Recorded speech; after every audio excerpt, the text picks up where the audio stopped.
Hey everybody, welcome to my channel. I'm Tracie Reed and this is Acrylic Pouring with Friends. I hope you guys are having a fantastic day.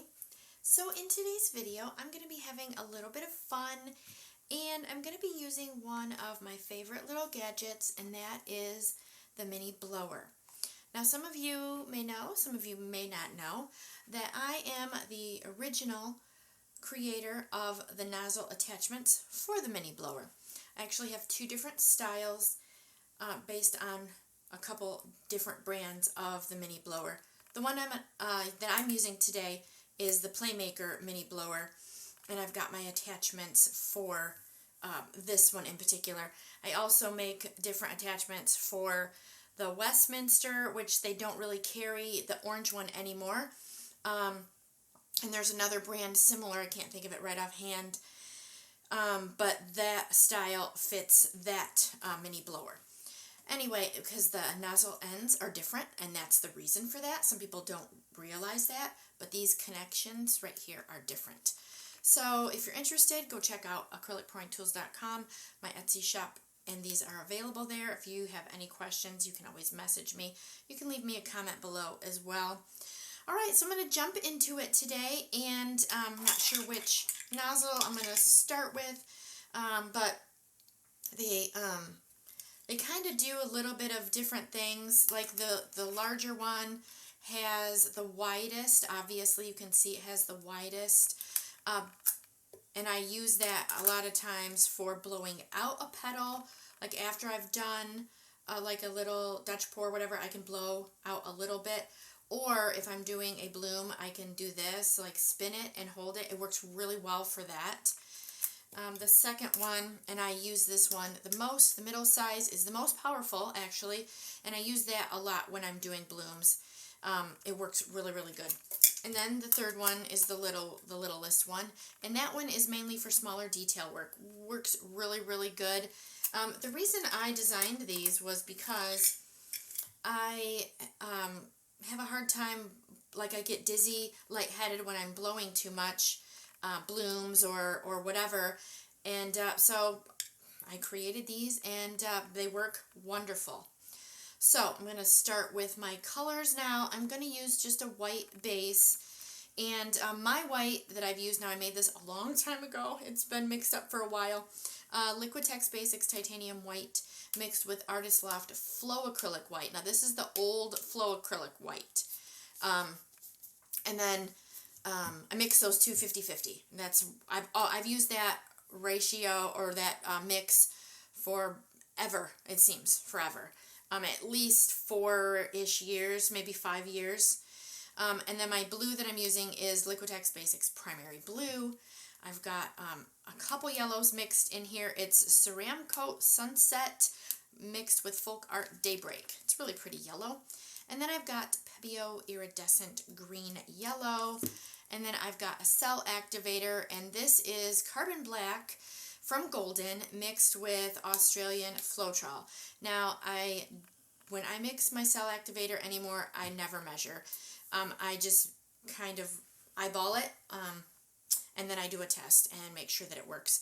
When you're testing your cell activators and you put a little bit on the top, if it makes like a circle around where it looks like the colors are absorbing a little bit, your cell activator, then it's usually pretty good.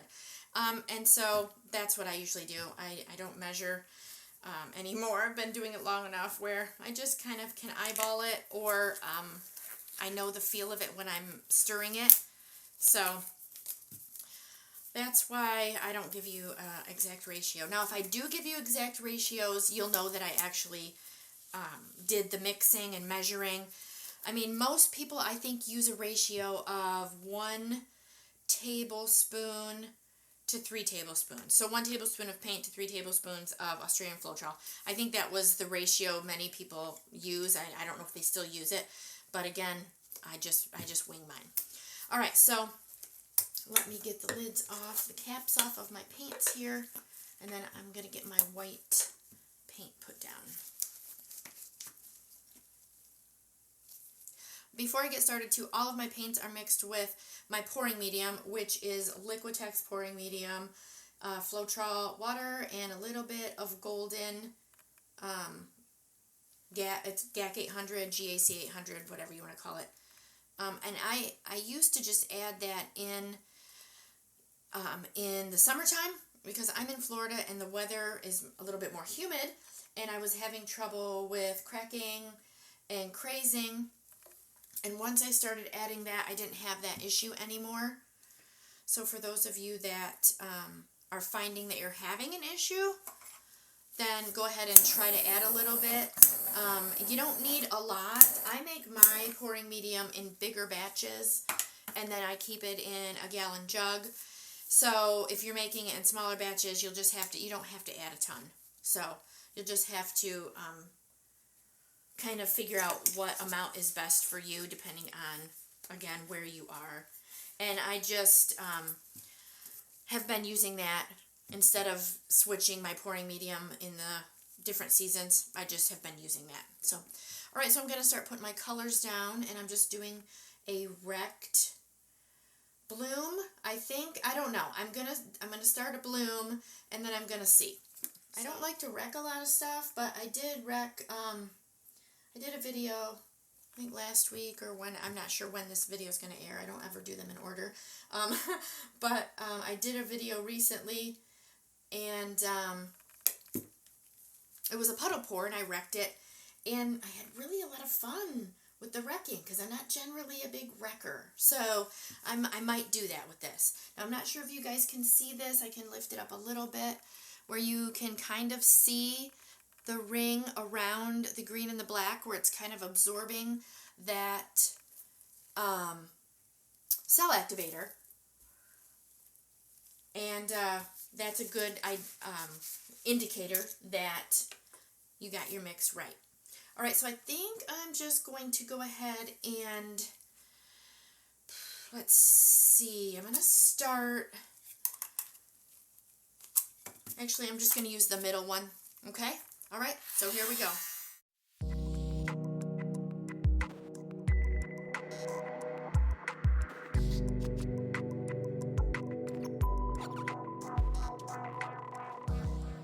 Okay, now I did just put the little one on, and I'm going to go ahead and blow just a little bit in the middle.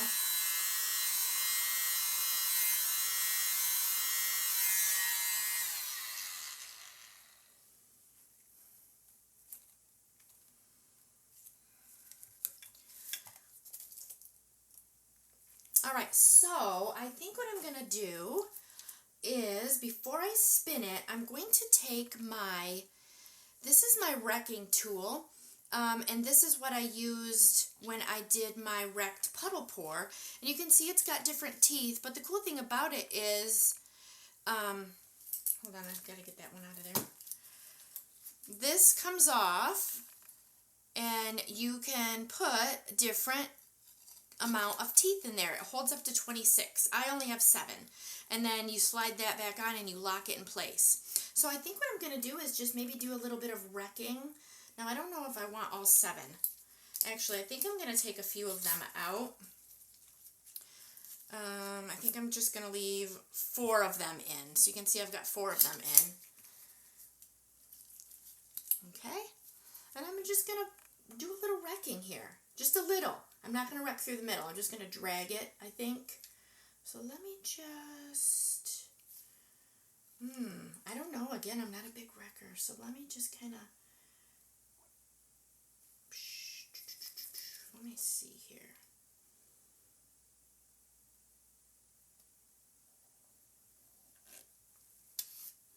And then you just take a paper towel and you can wipe that just like that. Okay?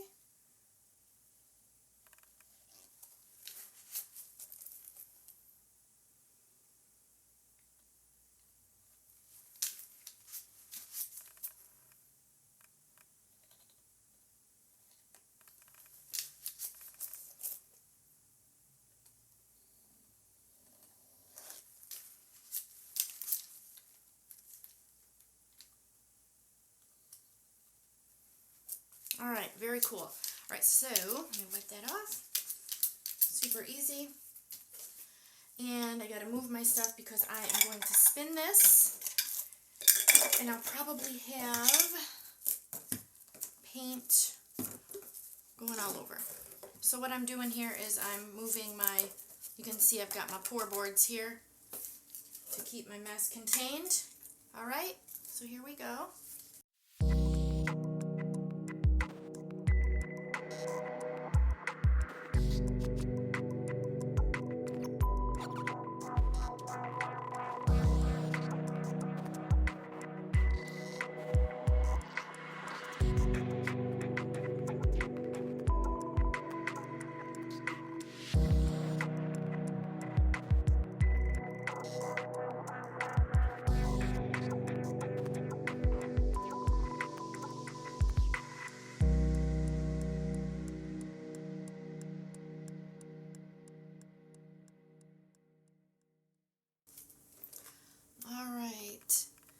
Try to give you a little bit of close up there. It looks really, really cool. I'm loving the blue stretch cells around the edges really a lot. Actually like kind of all of it. I want to wreck the center, but I'm going to leave that. And then just make sure you guys stick around because I will show you the dried result. All right, everybody, here we go with the dried result, and ta-da! I love it. I think it dried fantastic. I love the colors. They blended so beautifully, and all the cells look really great as well. I think it looks kind of like an exotic flower, and I'm so happy that I stepped out of my comfort zone and used my wedge tool. I know sometimes I get a little nervous when I think about wrecking something, but I think in this case it paid off. So I would love to hear what you guys think. Make sure to leave me a comment below. And also, if you haven't subscribed to my channel, to go ahead and subscribe now. And also, if you're interested in the wedge tool that you saw me use today or any of the other acrylic pouring tools, go check out acrylicpouringtools.com. And thank you guys so much for watching my video. I hope you enjoyed it, and I have a bunch more videos I know you will enjoy as well, and I'll catch you in the next one.